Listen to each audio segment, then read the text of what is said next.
Good evening, everyone. Thank you so much for coming. My name's Susan Glenn.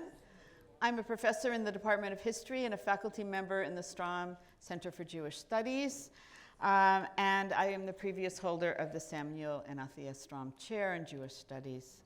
Tonight's event, the second featuring Professor Marion Kaplan of New York University, is made possible by the generous support of community donors.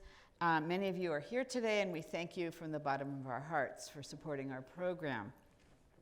This event would also not be possible without a group of professionals at the Strom Center who work really hard every day to bring public programming to this university.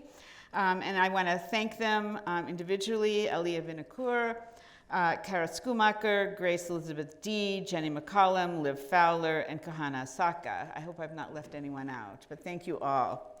All of us, as members of this UW community, wish to acknowledge that we live and work on the unceded ancestral lands of the Coast Salish people. Let me say that the talk tonight will be about an hour, give or take, and then we'll have Q&A. I hear an echo. Are you hearing that? Okay. Maybe I'll just put it here. Okay. So can you all hear me without this? My voice is really loud and obnoxious, but okay. So I'm thrilled, truly thrilled and honored to introduce Marion Kaplan, who is a Skirball Professor of Modern Jewish History Emerita at New York University, and a leading scholar, one of the leading scholars in the fields of German Jewish history, the history of the Holocaust, and the history of Jewish women. Professor Kaplan is a three-time National Jewish Book Award winner for The Making of the Jewish Middle Class, a Women, Family, and Identity in Imperial Germany, and also for Between Dignity and Despair, Jewish Life in Nazi Germany, and Gender and Jewish History, co-edited with Deborah Moore. Her 2008 book, Dominican Haven, The Jewish Refugee Settlement in Sosua, was also a finalist for that same award. Her most recent book is Hitler's Jewish Refugees, Hope and Anxiety in Portugal, and I hope I haven't left any recent books out. I joked to Marion the other day that I have an entire section of my library, that just has Marion's books on it. That's how prolific Marion has been and how important her scholarship is. One of the many things I appreciate about Marion Kaplan's scholarship is its focus on the everyday lives of people caught up in the maelstroms of history. Her path-breaking book, Between Dignity and Despair, which has become an indispensable tool for me in teaching about the Holocaust in American life, and really foundational for a lot of us, presents what she famously calls the little picture of the Holocaust, by which she means the day-to-day struggles of German Jewish women and their families to maintain dignity in the face of growing despair. And through this little picture, it's not a little picture at all, but it's a smaller lens than we're used to thinking about in this very large event. The book sheds new light on the big picture of, and I'm quoting here, how Jews contended with deteriorating and barbarous circumstances. She uses the concept of social death, which is borrowed from the sociologist Orlando Patterson, to talk about the plight of enslaved people, to talk about social death, dehumanization, dishonor, and then dehumanization, which she says became the prerequisite for deportation and genocide. And this lesson is not lost upon us today. Equally relevant to our own world is her powerful 2020 book, Hitler's Jewish Refugees. Here she focuses on the personal struggles of stateless, dispossessed, and uprooted people who fled the Nazi onslaught and managed to get to the port of Lisbon against all odds. And if very lucky, and she'll be talking about this, board a ship to safety in a distant place. And she makes the important point that this too was part of the Holocaust. I am really struck by the preface to this book. It really speaks to me in profound ways. And this is where Marion talks about the hope she has in writing this book. She says she wants to foreground some of the feelings that many refugees may share, no matter how widely divergent their circumstances. She writes, despite vast differences of time, place, religion, and ethnicity, all refugees share similarities, not least being forced to flee their homes and loved ones, hoping for a safe place while waiting in limbo.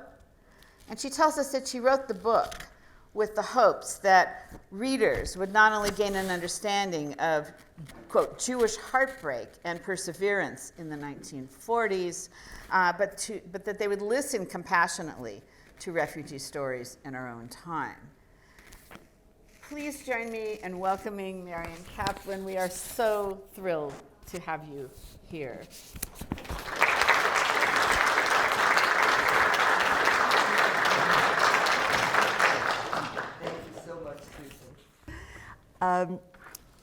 In this talk, I'll connect the feelings of mostly Central European Jews on the run or waiting for resettlement to Holocaust landscapes and emotional geographies, spaces and places of possible confrontation with hostile authorities or uncertain relief, where traditional histories have focused on institutions, military and political actors. Holocaust geography uncovers environments that victims emotionally endured or created. Depicting the genocide of the Jews as a, quote, profoundly geographical phenomenon, end quote, Tim Coles stressed that the Holocaust changed the meaning as well as the materiality of every place and space it touched. In other words, in my own research, refugees' flight to Portugal was a profoundly geographical phenomenon, connected to a highly emotional one. Every place and space carried meaning, as well as emotional content to the refugees from Hitler. The topics of spaces and places is especially revealing when delving into refugees' frightening journeys and anxious waiting. We know that genocide was on the move, as were refugees. Jewish escape routes toward the Atlantic Ocean generally reacted to the Western geography of Nazi aggression. Their often terrifying trans-territorial and transnational odysseys meant that they passed over many national borders and waited in myriad cities, cafes, and sometimes even in overcrowded jails or camps en route to Lisbon. They also relied on transnational connections across the Atlantic. And spaces intersected with time. The earlier the refugees fled, the more countries of potential refuge existed. The later they fled, the fewer spaces remained open, the more harrowing their escapes. By 1940, most safe havens had shut their doors. As is well known, between 1933 and 1938, the United States had severely restricted immigration from Germany, never even fulfilling its own quota of 27,370 people. Those who'd been on the road since 1933, having already spent 5 or 7 years uprooted, had fewer resources, especially psychological energy, upon arrival in Portugal than those who fled in 38 or 39 or 40. Finally, time directly influenced refugees' feelings toward their sunny Portuguese refuge. They felt greater impatience and urgency in Portugal if they waited a year than if they left in a month. Similarly, the timing of the war meant that refugees suffered more anxiety about a German invasion in 1940 than in 1944, when Germany had sustained significant defeats. In all cases, feelings about ostensibly safe spaces or countries that provided havens fluctuated, depending on erratic judgments of security, when time was of the essence, and when many could not know if, quote, this situation would last till tomorrow, another couple of weeks, years, or our entire lives. Spaces, not simply locations or spots, but places and moments of connection with possible friends and also enemies, meant sites of anxiety and hope. Certain locations turned into barriers. For example, their homelands that persecuted them, the harrowing paths and borders over the Pyrenees, or the lines at consulates even before reaching Lisbon. These spaces, and more obviously the guards, and you can see them up there, the consular officials or other refugees at those same locations could evoke the terror of rejection or the relief of acceptance. One would think that once in Lisbon, out of Nazi-occupied Europe, Jewish refugees might breathe a sigh of relief. No, not so. Suddenly, uprooted, having lost their sense of at-homeness, many experienced longing, restlessness, and rage. Their previous lives seemed to have split into fragments.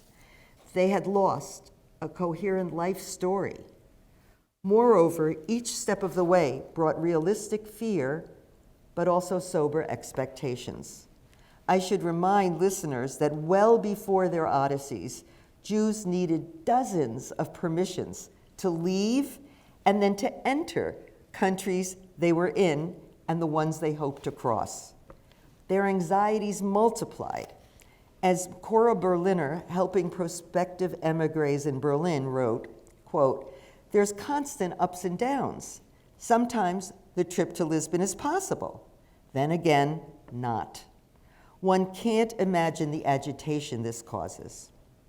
Later, whether crossing borders carrying proper papers or not, waiting on consulate or social welfare agency lines, or sitting at cafes, refugees approached each space with the terror of being arrested or with the hopes of success, often a whiplash of both simultaneously. We can see this in the famous film Casablanca, which many of you have seen. How many have seen it? Okay, lots and lots. And if you haven't seen it, it's one of the best films. It's the #1 film, I think, on the American famous films list, something like that, worth it. Places that once had signified a vacation or adventure, for example, something like Casablanca, all places such as travel agencies or borders into neighboring lands, transformed into frightening and or liberating experiences, intensely ambivalent sites with no clear futures ahead.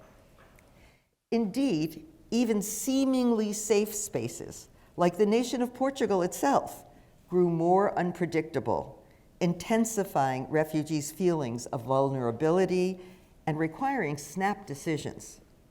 Other locations, less frightening, such as social welfare offices or cafes or epistolary spaces, or even the ships they finally left on, nevertheless stirred conflicting feelings in refugees. Emotions intertwined with the spaces they inhabited or traversed, whether dangerously political, worrisome, or even imaginary, anxiety in which they would imagine something could happen, which didn't. Along with feelings, Holocaust geographies, as well as historians of space, explore the scale of these spaces, quote, from the scale of the body to the scale of the continent. I also shift between one city, Lisbon, to smaller clusters of people in cafes, to a border guard station where a single woman waits with her heart pounding in fear. Refugees reacted not only to geographical locations that made these sites liberating or terrifying, they also imbued these places with their own feelings, what Miriam Rurup and Simona Lessig call the dual nature of space. This means that emotions are not just done to, but also done by a person. We learn, for example, how refugees strategized their physical and emotional survival while transiting through unknown spaces. We see that adults, teens, and children informed these places with both gendered and generational expectations.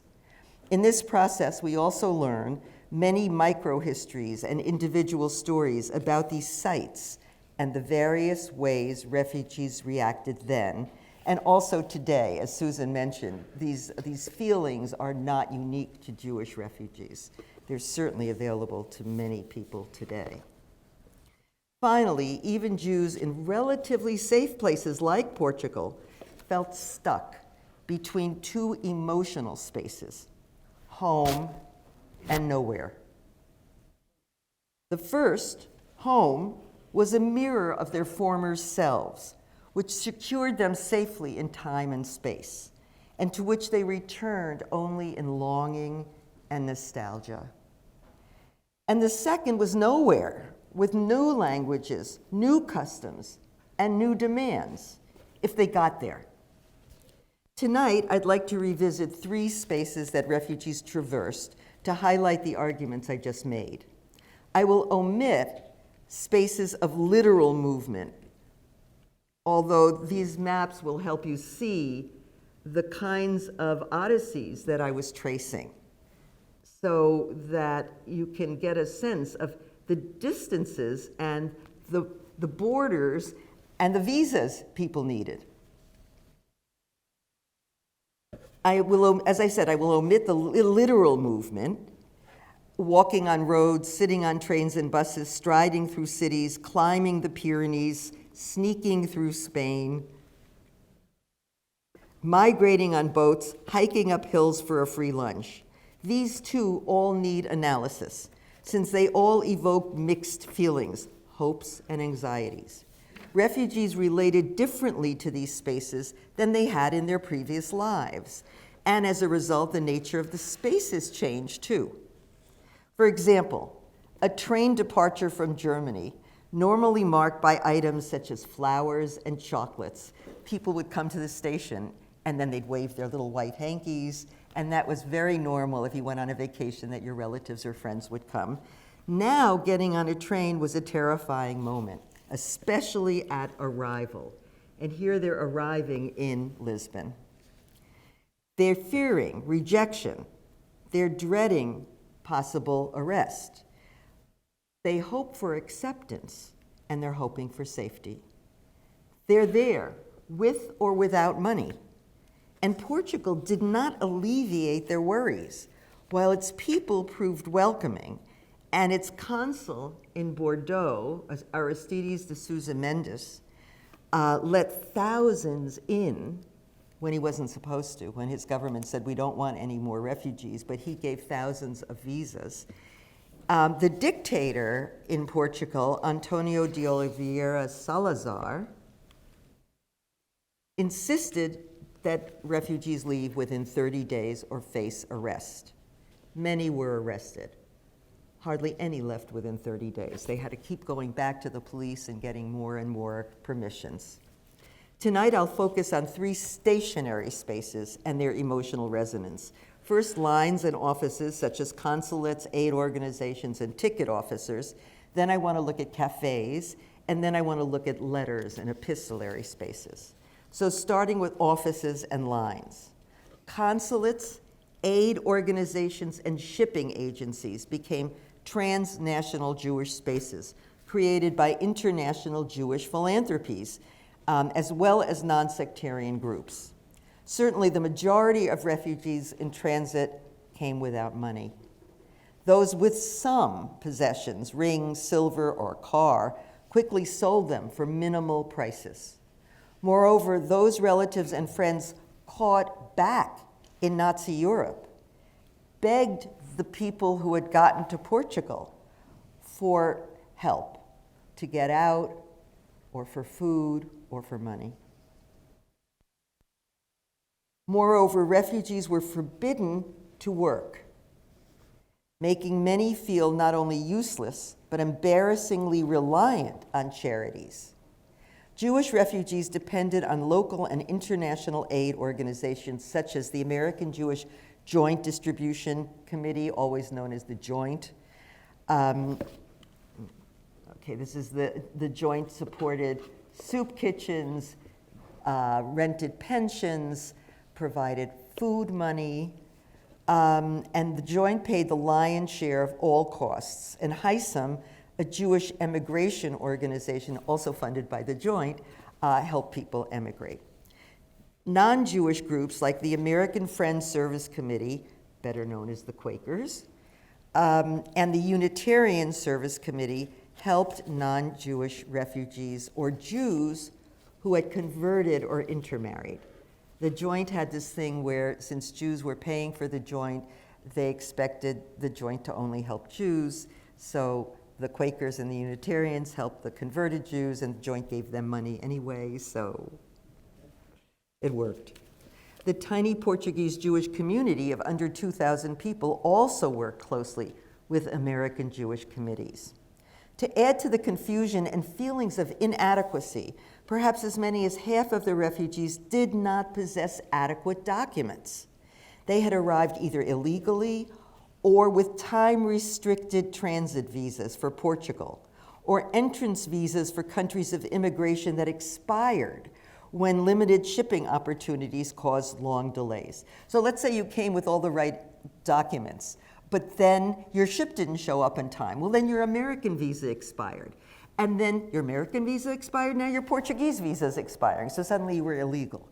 So it was just a real round circle of problems that they faced at every step of the way. Thus, forced to engage in a paper chase, refugees spent anxious moments on lines at aid organizations and at consulates. Sometimes they stood on lines all night to be the first to enter when the doors opened. Families also split, with some members on one line and others on another line, the American or British consulate or the Brazilian and joint offices. In her novel, Transit, Anna Zager's hero believed that if you put all the lines end to end, quote, they'd probably stretch from Paris to Moscow or from Marseille to Oslo. Waiting on lines heightened anxiety and frustration.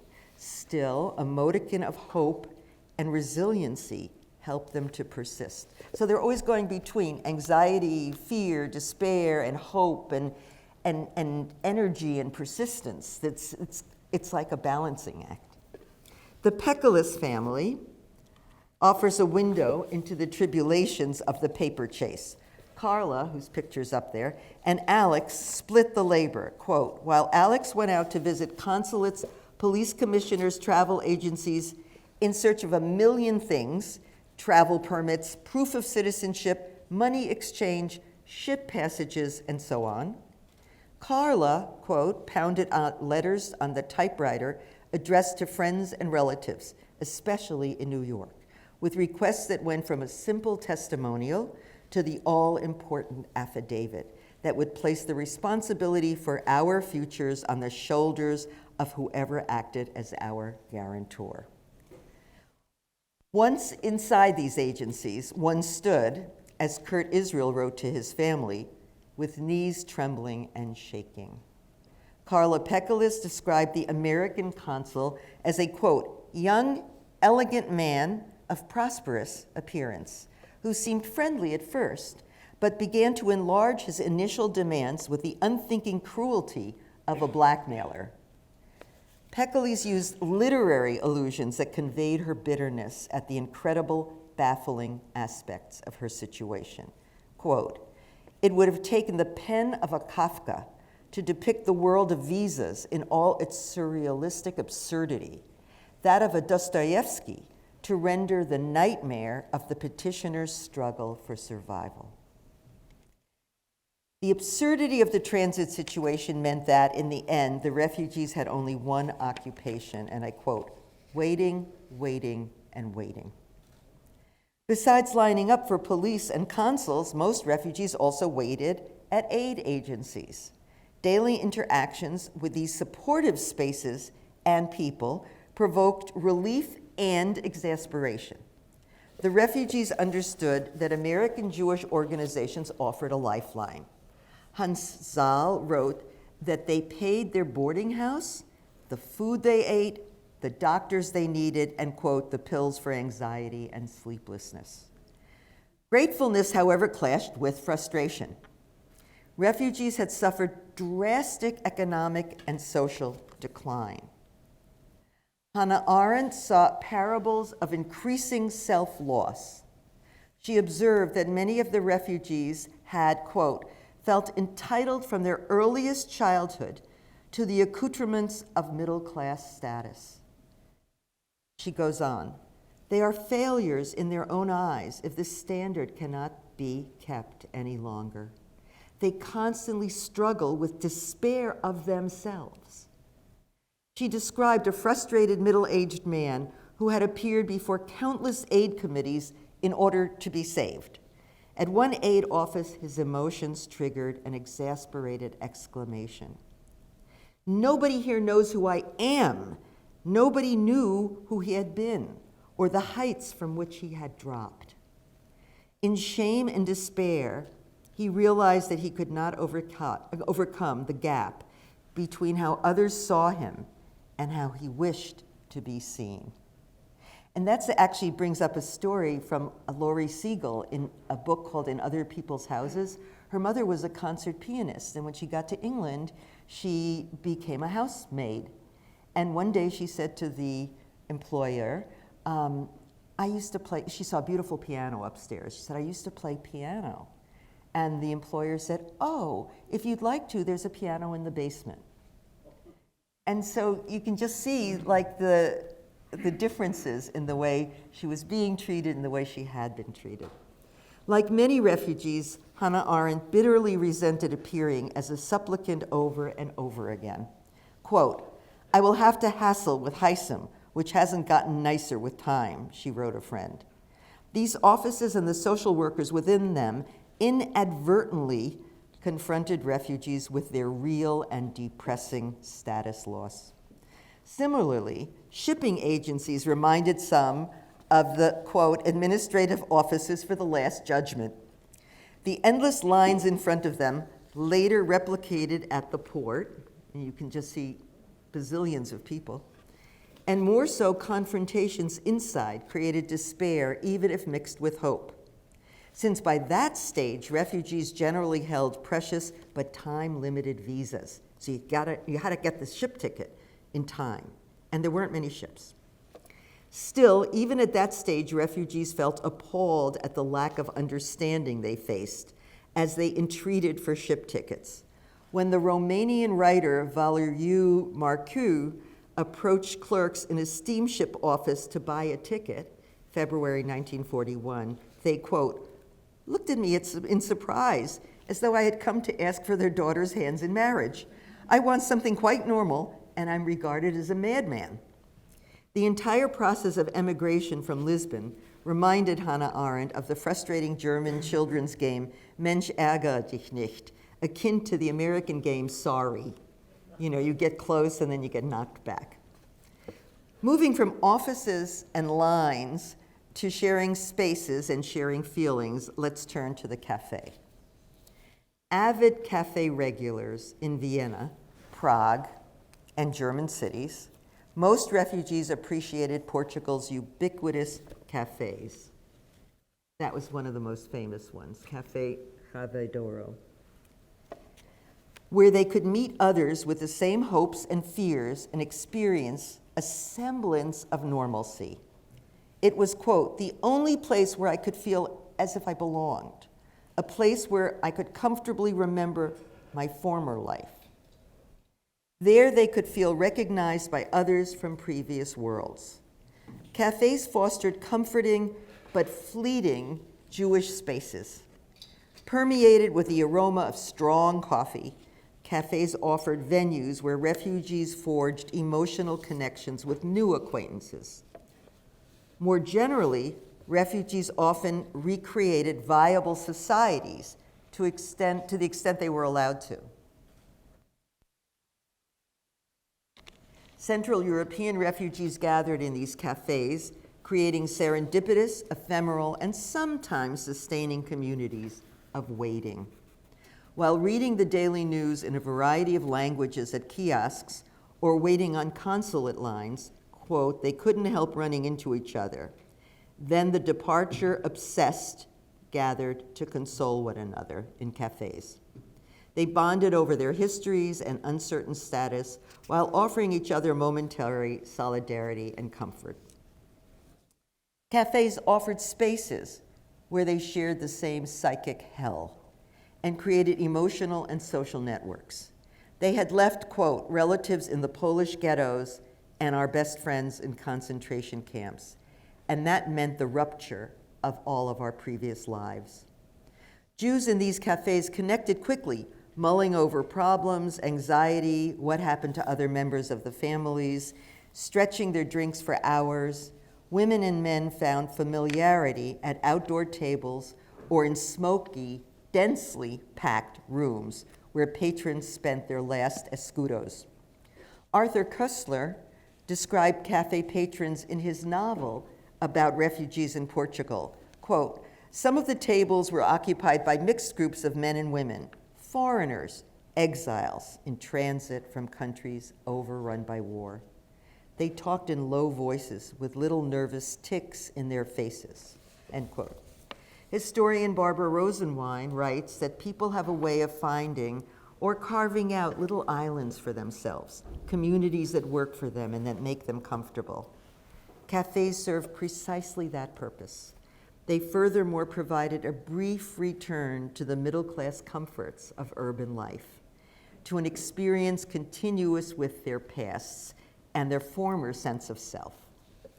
So cafes were the kind of Jewish space that refugees recognized and whose customs they understood.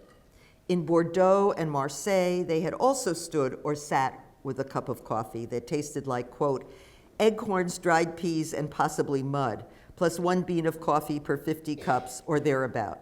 There is no milk. For sugar, there's saccharin.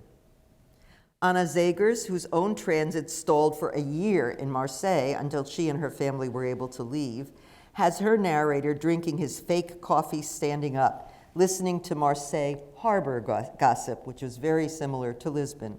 Quote, it was as if the counter where I was drinking stood between 2 pillars of the Tower of Babel. Nevertheless, there were occasional words I could understand. Cuba, Visa, Martinique, Portugal, Siam, and Casablanca, transit visas, and 3-mile zones. Later in Portugal, cafes would also serve as crucial hubs of information. Aiming for Lisbon, a young man received excellent advice. Ask directions to the largest coffee house in the center of town. Since refugees could never be certain of the accuracy of the censored news or the letters they read, they looked to cafe rumors, also known as the refugee telegraph, for some information. Kurt Lenkway's parents had dodged police checks as a result of cafe hearsay. And as cafe customers hatched little plots to get precious tickets on steamships and clippers to America, rumors provided hints as to which shipping agency had come across an extra ticket or two. On occasion, the cafe could provide more than rumors or information. Sometimes, kind-hearted helpers also managed to find visas for those in need. Yitzhak Wachman, for instance, a Jewish resident of Lisbon, began visiting cafes once refugees started flooding in. When he met people in need of a visa, he either was able to intercede for them with the proper agencies, or he found forgers. Notwithstanding the kindness of many Portuguese and the extraordinary efforts of the Portuguese Jewish community, most adult refugees sought out other refugees with similar losses and needs. Cafes meant far more than sociability, card games, or even an occasional dance. Refugees, quote, drooped over sidewalk cafes. They shared their anxieties for dear ones and for themselves. Many whiled away their entire days in cafes, only sleeping in their rooms. In addition, cafes were cheap, and there were different people to meet and to talk to. Hans Zal summed up, quote, one lived in the cafe, slept in the cafe, and wrote farewell letters in the cafe. Cafes also brought strangers together, emerging as new international and temporary homes for a vast variety of European Jews. This corner of their new urban landscape offered a setting where they could, quote, speak the language we hungered for. Eugen Tillinger, writing in German, dubbed the Café Doro, which is that one, where he heard overwhelmingly Czech. He called it a branch of the Czech consulate during the war. Generally, however, German and French dominated these locations. For refugees from Eastern and Western Europe and the refugees, although usually speaking in German, nevertheless found it wise to replace the words Portugal and Portuguese with Greece and Greeks, which would attract less attention when their conversations were overheard by waiters. The waiters might be spying on them. Indeed, on occasion, the police did sweep down on cafes and arrest individuals with inadequate papers. And that's a famous scene in Casablanca at the very beginning of the movie, where the police come charging into the cafes and people scatter. Despite intermittent danger, cafe spaces continually transformed themselves because they contained fluid communities. Some cafe routines lasted too long for their impatient occupants, hoping to move on and eager to set up lives which they might once again recognize. Other cafe connections melted as refugees scattered, having acquired their indispensable documents. And since refugees headed for diverse destinations, most did not assume they were making lifelong friends, but fleeting friends. Carla Pekalis made precisely this point when she wrote the following. Then suddenly, some visas, owing to the whim of a consul, the distraction of another, the corruption of a third, flung one family to the United States, one to Brazil, one to Argentina, like leaves driven by the wind. Indeed, some suffered the, quote, powerful fear of being, quote, left behind, alone, with that black, four-armed giant crab, the swastika. Thus, even short-term attachments turned out to be important. These spaces proved hospitable to many points of view. Political disagreements among friends or strangers was a luxury of the past. Writer Valérie Mercuse sat on the terrace of a Lisbon cafe in early 1941 and, quote, without seeking it, met Europe's past, acquaintances, opponents of various parties. Once these people would have considered it blasphemous to speak to each other. Today, Hitler has pushed them literally to the edge of the continent. One more step and they'd be in the water. Now they sit peacefully, scarcely mention politics, and are interested only in who will get to New York first. Gender caused quite some consternation as Northern European women enjoyed sitting in the sun in short sleeves and skirts. Yet they had entered a much more conservative culture than their own, one in which Portuguese women did not frequent cafes unaccompanied by a man. Certainly, they did not show their arms and bare legs. Arthur Koestler wrote that, quote, most of the tables were occupied by men sipping black coffee and smoking cigarettes. Some were occupied by mixed groups of men and women, but those were obviously foreigners. Most refugee women chose to ignore local norms, whether in spite of such restrictions or because they couldn't afford new clothing.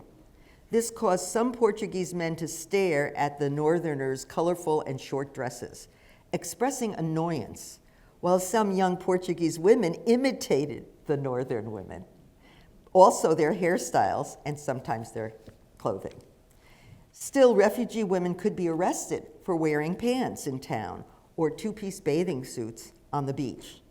Thus, unlike their male companions, these women had to be aware and beware of more traditional gendered norms. Class also divided some, since the wealthiest chose fancier hotels or seaside resorts. In contrast, Lisbon cafes accepted everyone.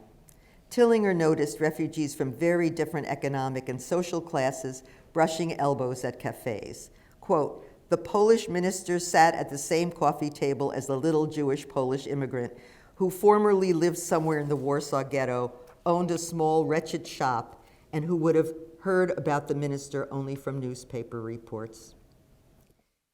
So these cafe homelands offered creative but emotionally complicated spaces. Built on a foundation of mourning, they provided distractions, but rarely relief. Refugees could develop friendships, I've mentioned that, but new social circles could not replace the longing for the loved ones they had left behind. The experience of constant loss lived just below the surface of the new relationships. Many expressed the connection between space and mood, feeling powerless as they sat in these cafes, consumed by waiting. Ilse Loza compared cafes to waiting rooms in train stations, quote, "Only there one waited for something concrete, namely a train, whereas in the bleakness of the cafes one waited full of weariness for something undetermined or for nothing." The refugee narrator of Zager's Transit highlighted this pain of imposed idleness. They talk about fatal wounds and fatal illnesses. They also speak of fatal boredom. I assure you my boredom was deadly. Friendships could alleviate this boredom of waiting. One woman said that she would give up a hot meal in order to sit in a cafe and spend time with those who shared her fate. But these could also be strained and sometimes alienating spaces. Sharing angst and empathy, cafe patrons bonded, but they were also rivals. They were all trying to get the same visas and the same ship tickets. Sharing hope, they needed to repress disappointment and envy when someone else succeeded. Erica Munn observed that the cafe goers rejoiced for a lucky woman with an American visa, but, quote, all were jealous of her. The third space I'll discuss are epistolary spaces. Yeah, we still have some time. What did people do in cafes besides sharing feelings, hopes, and woes? They wrote letters. As we all know, epistolary spaces are more than simple correspondence. They are used in spatial histories to mean spaces of connection, providing links between people and places. Epistolary spaces include the cultural context of letter writing. In this case, the backgrounds of the writers and the recipients, as well as the environment in which someone writes and someone receives. Epistolary spaces, fragile threads that held families and friends together, stirred up private and intimate emotions, especially longing and love. While instruments of bonding, they also provided information and served as witness to travails and horror. Those in Portugal told of their odysseys. Those in Berlin, Vienna, or Warsaw expressed their circumstances in censored codes, only allowed to write about hunger. More specifically, letters to Lisbon from Nazi Europe stand out in their powerlessness and resignation, employing innuendo, telling fragmentary stories. They could only hint at the dire state of affairs by bringing up their feelings and the effects these had on their bodies or their work. Some of these writers attempted to minimize their tragic situations, saying, for example, "Don't worry, we're healthy." They also expressed curiosity. Do you have acquaintances there? Or offered advice, how to prevent seasickness. Under the Nazi yoke, these writers report great joy when letters arrive and beg fervently for more. As their lives descended into chaos and fear, just a few words from Lisbon raised spirits. A card from Poland requested that the recipient write every week. When a letter arrived, quote, "I really perked up." Others thanked their relatives or friends for sending good news from Lisbon, eagerly anticipating more letters. At the very least, these letters showed life. Letters that were returned to Lisbon with addressee unknown created intense fear. Letters from Lisbon expressed frustration with maddening waits for life-saving documents. Censorship and slow mail deliveries caused increasing aggravation. Kurt Israel commented in his second letter from Portugal in September 1940, nota bene, opened by the British censor. In stark contrast with his inhibitions about describing political circumstances, this 31-year-old had no compunction about expressing his feelings. He emphasized how much he missed his mother and brother already in the US. He wrote, quote, "The promise of a motherly welcome embrace has never felt as dear as now." And if he did not receive a letter every 10 to 14 days, he grew, quote, "very nervous from endless waiting." When a letter finally arrived, he read it with great delight and frequent repetitions. And that's a repetition that everybody writes back and says, "I read your letter over and over again."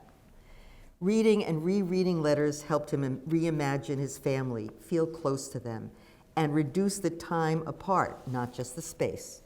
Indeed, time and space merged. Epistolary spaces provided a lifeline, a desperate attempt to hold on to human solidarity in the face of persecution and war. A brief note from a friend in London to Lisbon stating, quote, "How happy I am that you and your husband have escaped hell," made its recipient, Hannah Arendt, very happy. Miriam Stanton in Lisbon, and desperately lonely for her family and her fiancé, lived for those letters. Love, yearning, and memories of joy mixed with the brutality of everyday life in the East and the drawn-out pace of waiting in Portugal. Recently, scholars have written on the, quote, "performative and fictive dimensions of letter writing, as well as about discursive practices." Indeed, these letters are more performative than typical because their writers are not telling the complete truth because they can't. And all the letters contain cultural formula and conventions. However, rather than emphasizing the constructed character of these letters, my goal was to read them to understand the emotional connections for their writers and their recipients, and how these epistolary spaces affected refugees' daily feelings and their milieu. Letters from parents to children poignantly communicated their feelings of anguish after they're sending their children abroad to safety. These are French children with social workers, or kids who had come to France and were now trying to be sent out. Parents expressed feelings of loneliness, but also of relief that the children were secure. Many accepted the idea that their children had become letters. And there's an expression in German, aus Kindern wurden Briefe, children turned into letters, as they ached for word from them. About 200 refugee children also left Portugal for the United States. Separations grew longer than expected. Letters detailing children's daily lives created imaginary spaces where parents could feel close to them. Yet children's letters also provoked mixed feelings. They assuaged anxieties but created intense longing. In sum, these epistolary spaces reinforced ties and sustained essential relationships, even as they expressed weariness, sorrow, and hope. And to conclude, all of these spaces not only offered an objective reality, an office, a cafe, paper, pen, but refugees, traumatized, fractured, and optimistic, imbued spaces with special meaning, with hope, with anxiety, with relief, and with despair. Moreover, the meaning of these spaces fluctuated depending on the outcome that refugees did not control. Although they would eventually find permanent refuge in other countries, they could not know this as they lived in limbo in a beautiful but overcrowded city in a country that did not want them to remain. In the 1940s, they had lost their sense of permanence, of a place or space to call home. In sum, to quote one refugee, they were, quote, "without a fatherland, the burdensome foreigner, we are really nothing but sand strewn by the winds of history." Thank you.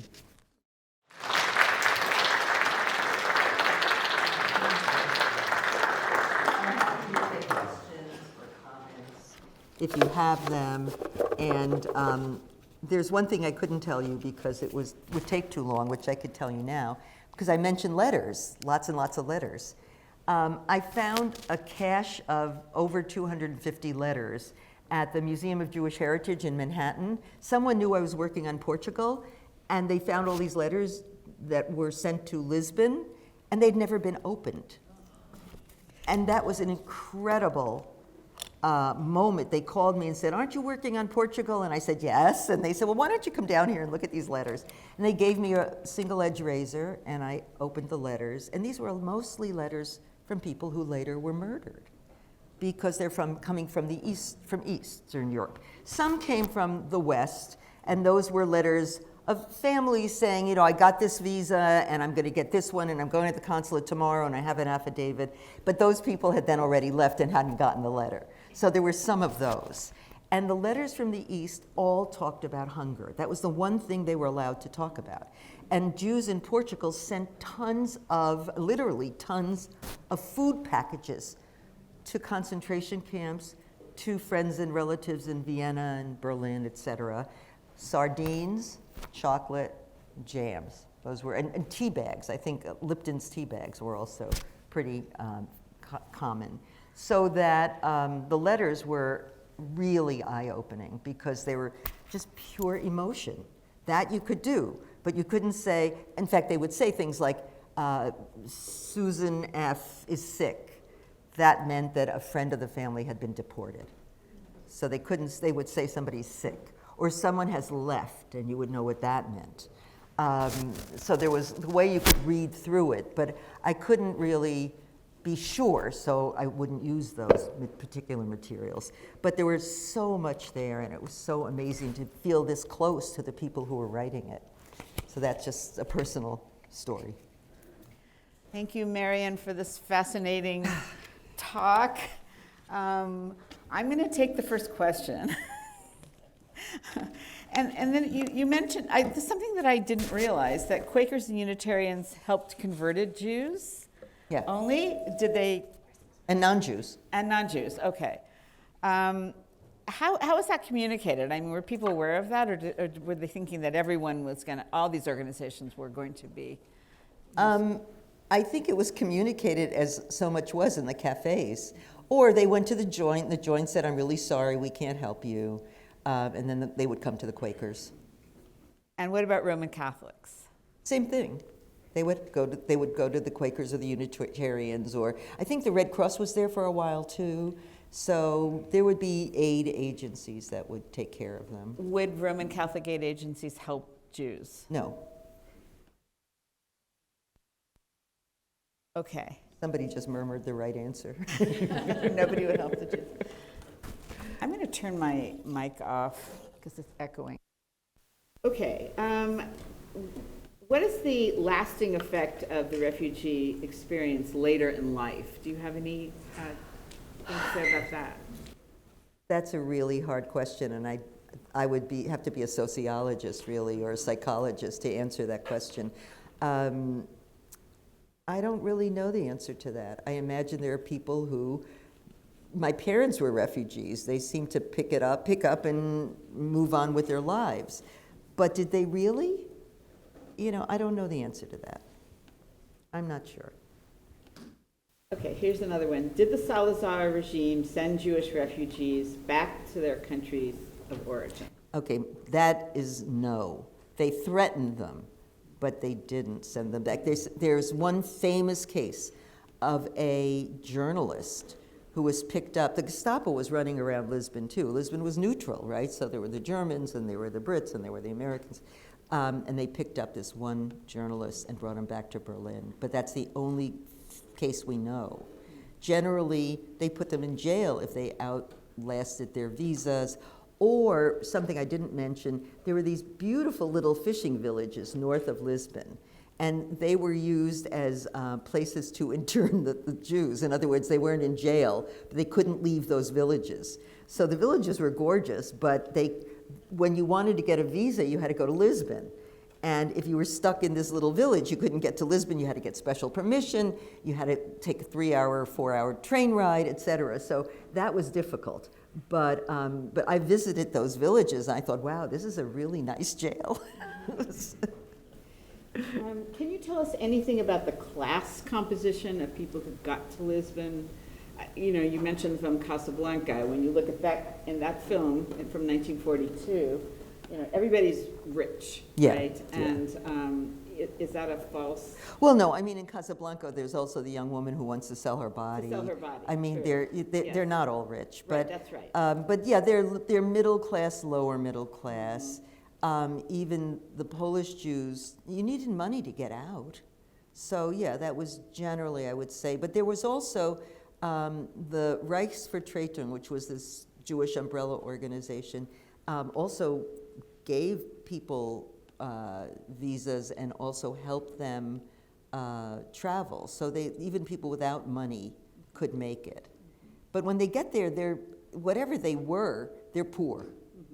That's the other thing to keep in mind. You know, then they get money. They get I forgot what it was now. It's $1 a day. I have it in the book, and that was enough to give them 3 meals. But not if they lived in those villages, which was a little more expensive. So there were lots of letters to the Quakers or to the joints saying, "Hey, I've asked for a sweater 3 times already, and you haven't provided one," or, you know, "We're cold and we need warm winter clothes." So they really didn't have money when they were there. And the ones who did, I didn't really focus on. Those were the few famous writers and Peggy Guggenheim and people like that who had money and were living in a different area. So speaking of writers, one memorable quote in your book is Arthur Koestler, who says something like, "Lisbon was the last open gate of a concentration camp. Yeah. That's such a. Can you say more about that and whether that was a shared view? I mean, it's like the image in your book is like people are sitting between the devil and the deep blue sea. Right. It's just the end of the continent. Right. And there's no place to go but in the ocean. Right. So in 40, it really starts in 40. There are people who come in 33 already, but it starts in 40 with the big flood of refugees when the Germans come into France. And so all of the refugees who'd been in France, whatever, you know, everybody comes down. And I think what happens is that they need to get out. They don't want to go to jail. Jails are not nice places, period, but especially then. And so they're desperate to get out, and there's no place else to go. And so it is the last, escape from hell. It's not that bad. I mean, the city is beautiful. The cafes provide good coffee, but they're terrified. And there's a joke that goes around in these cafes, which is that, you know, it could be that the Germans are right near Spain, you know, when they come down into France. They're right near Spain. They can take Spain in 2 weeks, and they can take Portugal by phone call. That was the black humor.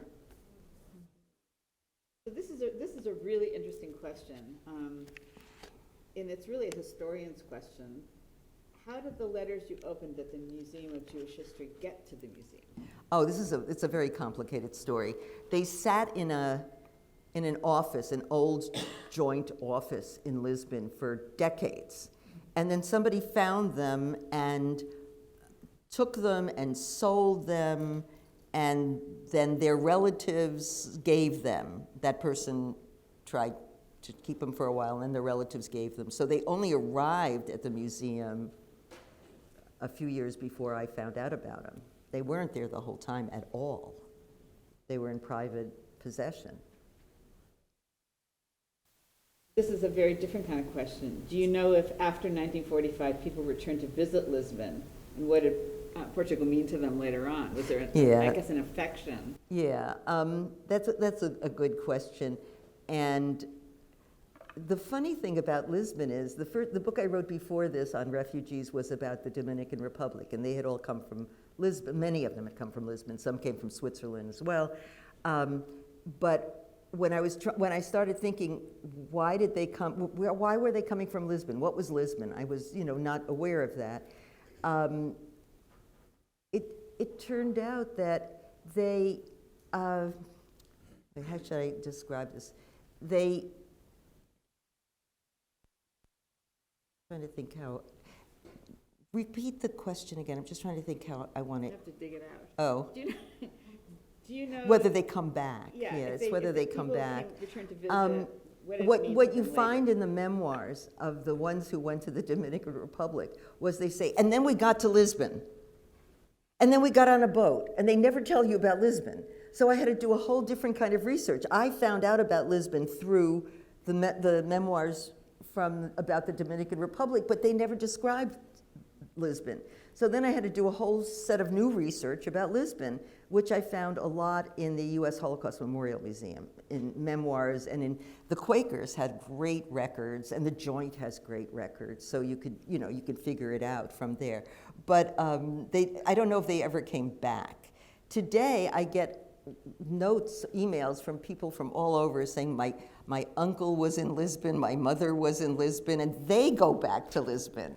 And do you have any suggestions? They ask me, and I what am I going to say? Go see the Cafe Doro, but because you don't know where these people lived in. They lived in like Airbnbs. They lived in little guest houses. They lived in pensions. They didn't live in hotels, or they lived in really crummy hotels because they didn't have any money. And the Joint found places for them. And, so that's how they were able to live there. But I don't know that many of them went back. But certainly there's a whole kind of Jewish tourism going on right now in Portugal. And the Portuguese are also building a Jewish museum in Lisbon. And that's kind of interesting. So I don't think that's been built yet because I'd like to see it myself. But so I don't think, the Portuguese government wouldn't have, invited them back either, the way the German cities sometimes invite their German former residents back, but that's not what that was. This is another really interesting question. You said that the Joint only supported Jewish refugees and not converts. But what about mixed families and intermarried couples? This really is, this goes to the heart of dignity and despair. Right. I don't remember the answer to this one. I think, I've come across a good number of mixed couples, and they were taken care of by the Quakers. But I can't say for sure that the Joint didn't do it. I don't want to make that statement because I'm not sure.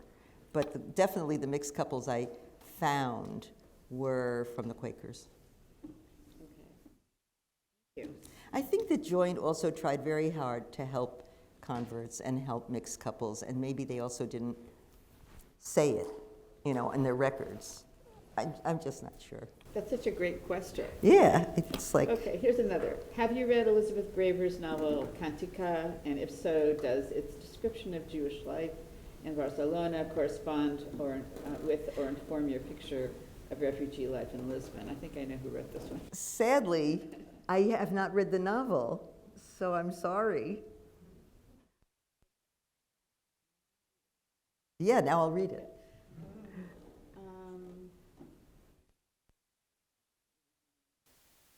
Going back to your lecture on Tuesday, what was the relationship or relationships like between refugees and locals? Oh, that's a very good question. So one of the things I said in the talk was that Jews were not allowed to work. And that was because the government didn't want competition for its own people. Its own people, Portugal was a country that exported or sent out its own people often to Brazil. So they did not want competition. So Jews were not allowed to work. So that meant that and the local Portuguese didn't know that. So they see all these people sitting around cafes all the time. And they think, what's going on here? Everybody says, we should feel sorry for these refugees, but they're not doing anything. So that was a big problem, actually. And where possible, refugees, especially in the small areas, they would explain it, especially the young ones who picked up the language. But mostly, I think, the Portuguese themselves were kind of confounded by these people. And the Portuguese newspapers always showed pictures of children. It never showed pictures of adults. It was like, here are these children.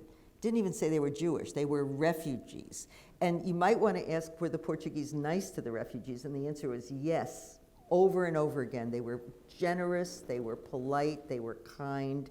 And the answer was basically, we want to take care of refugees.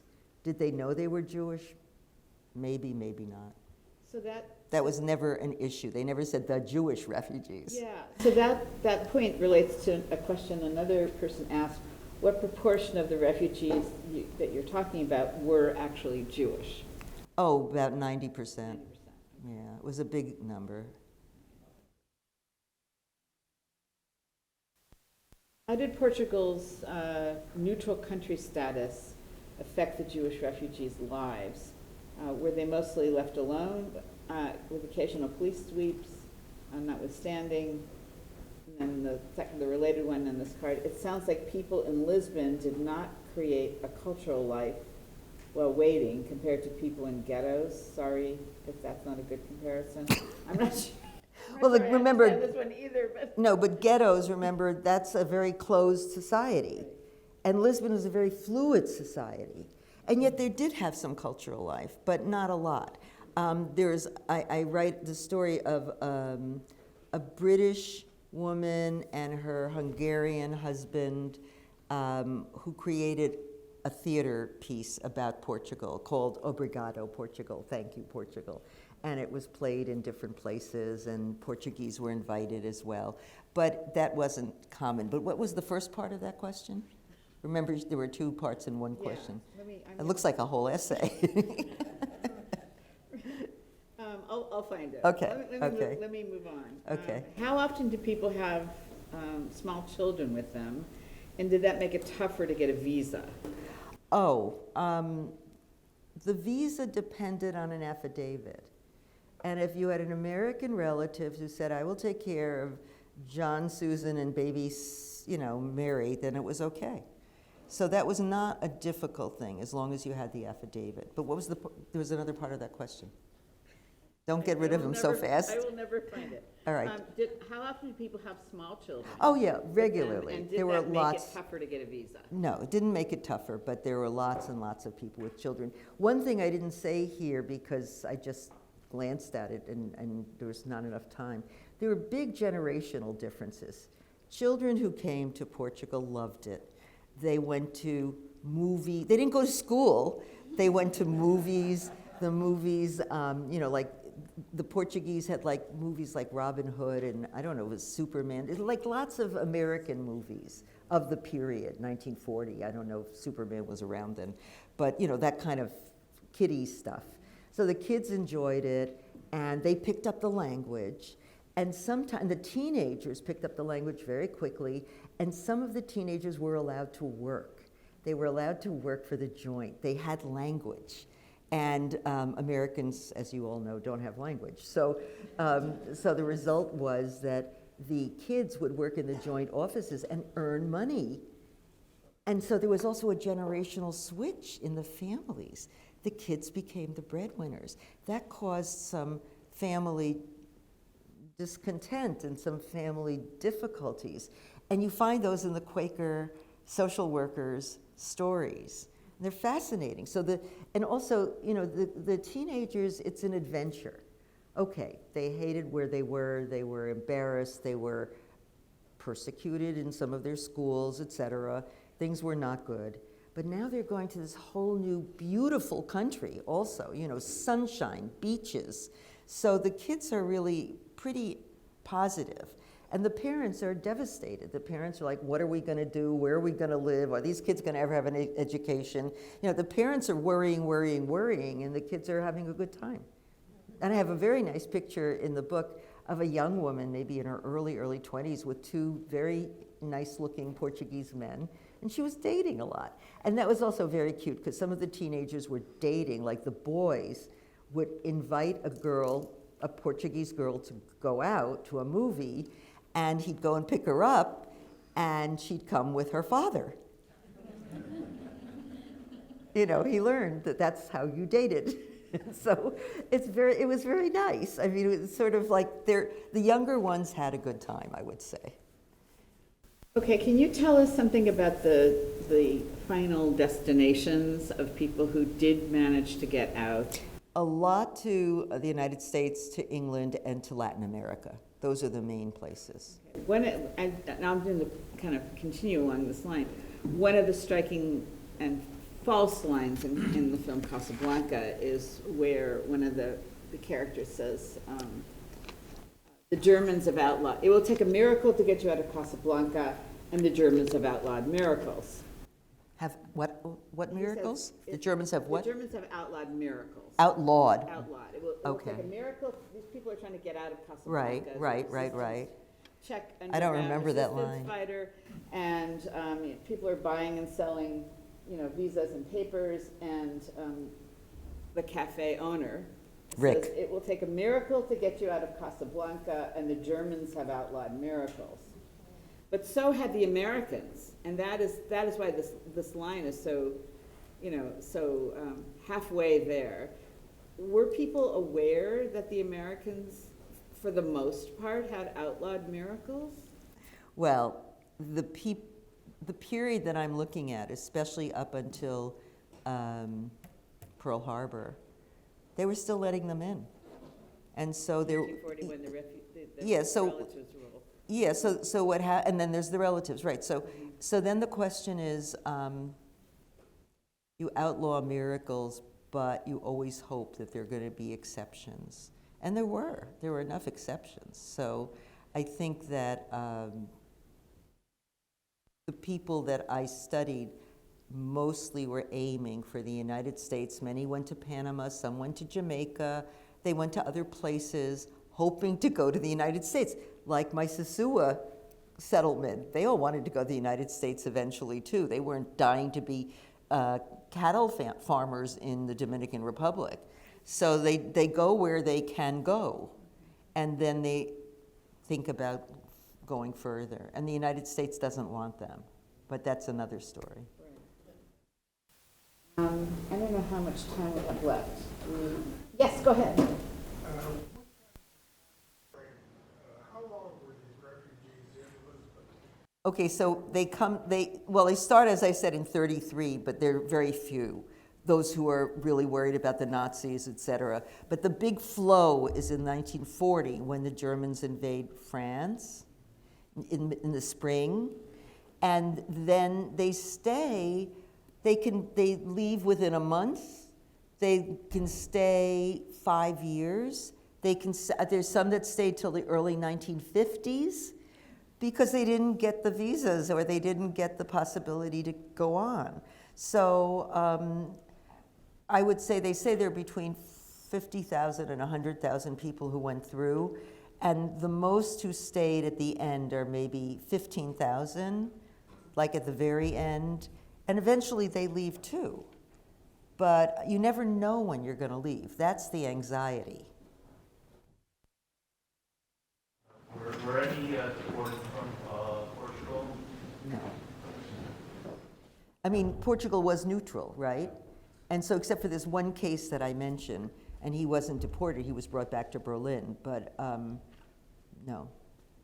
But the other thing that's odd about Lisbon is you'd see British flags, American flags, and Nazi swastikas. And there were storefronts with Nazi swastikas, there were Nazi clubs, and there were anti-Nazi clubs, and there were fascist youth in Portugal as well. But they weren't anti-Semitic.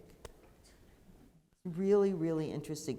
Salazar had written a few essays describing how absurd he thought racism was. Portuguese Jews were Portuguese, and they were of the Jewish faith, because there were Portuguese Jews as well. There were about 2,000 in Lisbon itself. So, and his best friend was Jewish. That's another really interesting kind of factoid. Other questions? Raise your hand. Yes. Did a significant number of Jews stay? Yeah, there's actually, if you're interested, there's a very nice short documentary film by a fellow named Blaufuchs, Blaufuks, and it's about Lisbon, and it's about the people who stayed, including his grandparents. And so there were a good number of women who married Portuguese men. Not that many Jewish men who married Portuguese women. But yeah, there was a small couple of hundred. And there's in this video, one of the people who was very young at the time goes back to the village where she landed, and her neighbors remember her, and they show her albums with her own picture in it from when she was much younger and when she was friends with their kids. So there were some, but most went on. Portugal is a very poor country then. It's doing very well today, but it was a very poor country then. So people were looking for, for the States. Other questions?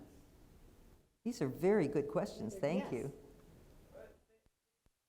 These two beautiful talks, I wonder if, like, thinking about the two of them together, you would say something about how they're connected, either like thematically or thinking about two kind of areas within your larger body of work. It occurs to me that they're both about the history of emotion, but that Which one? the talk that you gave, not last night, but the night before. Okay, the friendship talk. Yeah, Okay. and then the talk today. Could you say something about them as a body of work, or like the two of them together? It's a body of work that's like 30 years apart.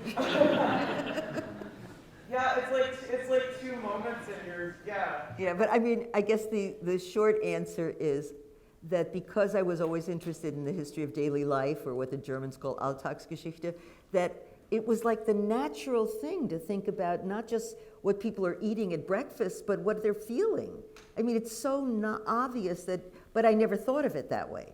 So when I wrote Between Dignity and Despair, it was not a history of emotions. That hadn't even developed yet. So I would just say, because I'm so interested in grassroots stuff, that would seem pretty obvious. Or I come from New York and everybody sees a shrink, and so they think about that, Were there any synagogues or places that any religious folks might gather together? Oh, definitely. There was a synagogue in Lisbon. The biggest synagogue on the Iberian Peninsula is in Porto, still today. It's a gorgeous synagogue with all the mosaics. It's just very beautiful, Orthodox. The women have to sit upstairs, that kind of thing. But yeah, there were small synagogues in every village. They made where they were sent if they hadn't gotten their visas. They would create it. There were always some religious Jews. So, yeah. So they must have places to bury their dead. They did. They had a Jewish cemetery. Yeah, they did. There's somebody all the way up there. Oh. Oh. Was Lisbon particularly a resource because, the seaport, the trade, it doesn't seem like their colonial connections really had a lot to do with where the refugees went, except in Latin America. Yeah, actually, that's a good point. They didn't want the refugees in any of their colonial possessions. Cape Verde or Yeah, the Azores. was not a destination. No, not at all. They didn't want them there. They didn't want them. But they let them come through Portugal, but they didn't want them in the Azores, and they didn't want them in any of the colonies. Yeah, one thing that I'm struck by, both in your talk and also in, I think, work on Holocaust refugees generally, is the impression I get that really they had no sense that they would ever be returning to the place where they had grown up. And I'm curious first of all, whether that's true. Like this era is over and like our life will proceed somewhere else, or if in fact there was a hope that at some point in the near or far future, perhaps they would return.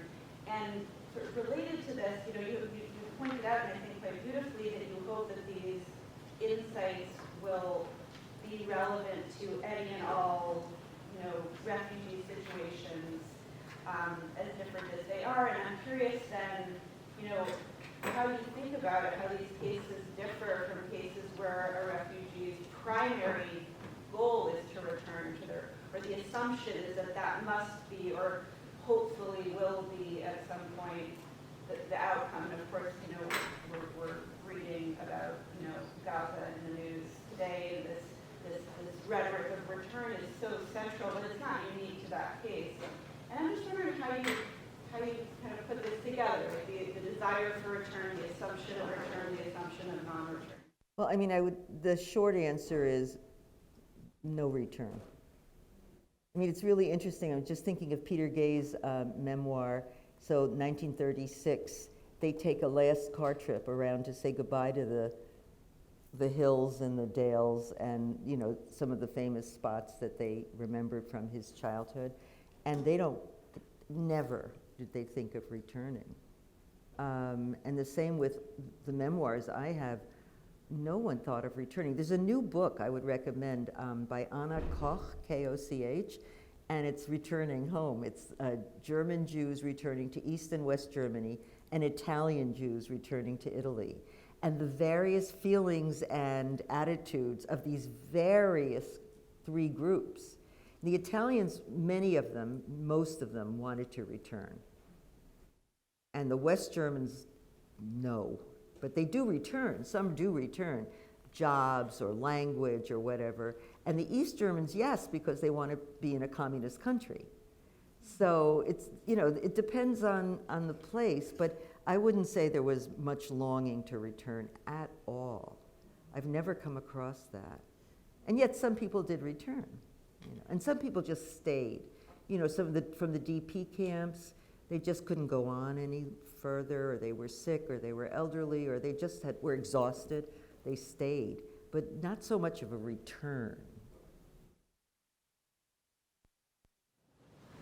Yeah, I understand that during the war, Portugal was neutral. They were selling this material that they had there called wolfram, and it was used to make ammunition. They were selling it both to the Germans, the Nazis, and to the Allies. Right. And so, They made a lot of money. Novel I read, yeah, and they made a tremendous amount of money. So I'm kind of wondering, as we're discussing this, whether these refugees being in Lisbon was also a source of money, because the joint was renting all these apartments and providing them food, and they're sitting around in cafes, and so were they looking upon this as an economic opportunity? Well, yes and no. I mean, yes, they made money. And what the wolfram is tungsten. And so, they turned very late toward the Allies, 44. They turn toward the Allies. But they make their money first. And yeah, of course, the joint was paying very seriously because they didn't want in any way for the refugees to seem to be a burden on the government, because they were worried the government would then try to just sort of get rid of them. So, of course, they did. But not only that, because there were so many refugees and there was so much money flowing, there was an inflation. And that was very problematic for the average Portuguese person who was very poor and couldn't afford the rising prices. So there was that issue. And Salazar himself he had a PhD in economics. So he was aware of these kinds of issues. We have time for one more question because it's just about 8:30. Are there any last? Yes. In contrast, Spain and Portugal. I mean, why did Spain become a sanctuary or a port of departure or a place to get a visa versus Lisbon? Okay, so remember 1940, and think of Spain in 1939. Spain was devastated. The refugees going through Spain would talk about the starvation of children getting on the trains and begging for food. Spain was not a place anybody, then there were people there were some refugees in Barcelona, there were some refugees in Madrid, but really that was not, there were some boats that left from, where's that Gehry Museum? The Frank Gehry Museum? Bilbao. There were some up in the north, there were some, but then that stopped during the war too. So I think that Spain was not possible. I mean, these are Jews who are really unhappy about having to leave, and there's a war that's going on, et cetera, and they think Spain is a disaster. Thank you all so much for coming. And Thank you.